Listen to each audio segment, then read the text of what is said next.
ಕಣ್ಣೀರು ಬತ್ತಿದಾಗ, when ಟೀಯರ್ಸ್ have dried up. ನಾವು ವೈದ್ಯನಾಗಿ 40 ವರ್ಷ ಕಾಲ ಕೆಲಸ ಮಾಡಿದ್ದೇನೆ. ಈ ವೃತ್ತಿಯಲ್ಲಿ ಸಾವಿರಾರು ರೋಗಿಗಳನ್ನು ನೋಡಿದ್ದೇನೆ. ಆದರೆ ಕೆಲವು ಘಟನೆಗಳು ಜೀವನವನ್ನೇ ನೋಡುವ ದೃಷ್ಟಿಯನ್ನು ಬದಲಾಯಿಸ್ತವೆ. ನನ್ನ ಜೀವನದಲ್ಲಿ ಕೂಡ ಈಗ ನಾನು ಹೇಳ್ತಾ ಇರೋದು ಅಂತಹ ಒಂದು ಘಟನೆ. ಒಂದು ದಿನ ಬೆಳಿಗ್ಗೆ ಸುಮಾರು 6 ಗಂಟೆ, ತೀವ್ರ ಎದೆನೋವು, ಉಸಿರಾಟ ತೊಂದರೆ, ಮೈಯೆಲ್ಲ ಬೆವರಿನಿಂದ ಒದ್ದೆಯಾಗಿದ್ದ ಒಬ್ಬ ವ್ಯಕ್ತಿಯನ್ನು ತುರ್ತಾಗಿ ಆಸ್ಪತ್ರೆಗೆ ಕರೆತಂದರು. ಅವರ ಪತ್ನಿ, ಇನ್ನಿತರ ಕೆಲವರು ನೇಬರ್ಸ್ ಇದ್ದರು ಅವರ ಜೊತೆಗೆ. ಹೃದಯಾಘಾತದಿಂದಾಗಿ ಅವರ ಸ್ಥಿತಿ ಅತ್ಯಂತ ಗಂಭೀರವಾಗಿತ್ತು. ತಕ್ಷಣ ICUವಿನಲ್ಲಿ ದಾಖಲಾಯಿಸಿ ಎಲ್ಲ ತುರ್ತು ಚಿಕಿತ್ಸೆಯನ್ನು ಆರಂಭಿಸಲಾಯಿತು. ಕೆಲವು ಗಂಟೆಗಳ ಕಾಲ ಜೀವದ ಜೊತೆಗಿನ ಹೋರಾಟ ನಡೆಯಿತು.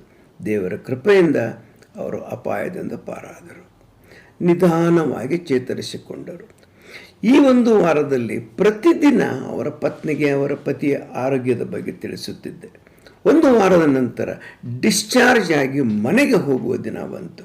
ಅವರು ತುಂಬ ಶಾಂತವಾಗಿ ಕೇಳುತ್ತಿದ್ದರು. ಗಾಬರಿ ಇರಲಿಲ್ಲ, ಅಳು ಇರಲಿಲ್ಲ, ಅತಿಯಾದ ಸಂತೋಷವೂ ಇರಲಿಲ್ಲ.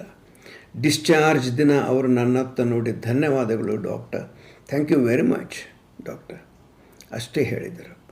ಅವರ ಮುಖ ನೋಡಿ ನನಗೆ ಏನೋ ಪ್ರಶ್ನೆ ಮೂಡಿತು. ನಾನು ಕೇಳಿದೆ, ಅಮ್ಮ ನೀವು ಚೆನ್ನಾಗಿದ್ದೀರಾ? ಅವರು ಕ್ಷಣಕಾಲ ಮೌನವಾಗಿದ್ದರು. ನಂತರ ನಿಧಾನವಾಗಿ ಹೇಳಿದರು, ಏನು ಹೇಳಲಿ ಡಾಕ್ಟರ್, ಕಳೆದ ವಾರ ನನ್ನ ತಂದೆ ರಸ್ತೆ ಅಪಘಾತದಲ್ಲಿ ತೀರಿಕೊಂಡರು.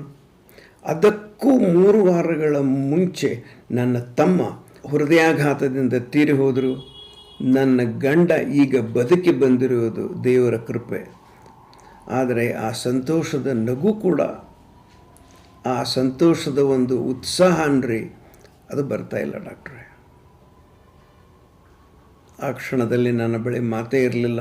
ಅವರ ಕಣ್ಣಲ್ಲಿ ನೋಡಿದೆ, ಸ್ವಲ್ಪ ತೇವ ಇತ್ತು, ಆದರೆ ಆ ಕಣ್ಣಲ್ಲಿ ದುಃಖ ಅಷ್ಟು ಕಾಣಲಿಲ್ಲ. ಅಸಹನೀಯ ನೋವಿನ ಆಯಾಸ ಮಾತ್ರ ಇತ್ತು. ಆಗ ಒಂದು ದೊಡ್ಡ ಪಾಠ ಕಲಿಯಿತು. ಕೆಲವೊಮ್ಮೆ ಕಣ್ಣೀರು ಬತ್ತುವುದಿಲ್ಲ, ನೋವೇ ಕಣ್ಣೀರನ್ನು ಮೀರಿಬಿಡುತ್ತದೆ.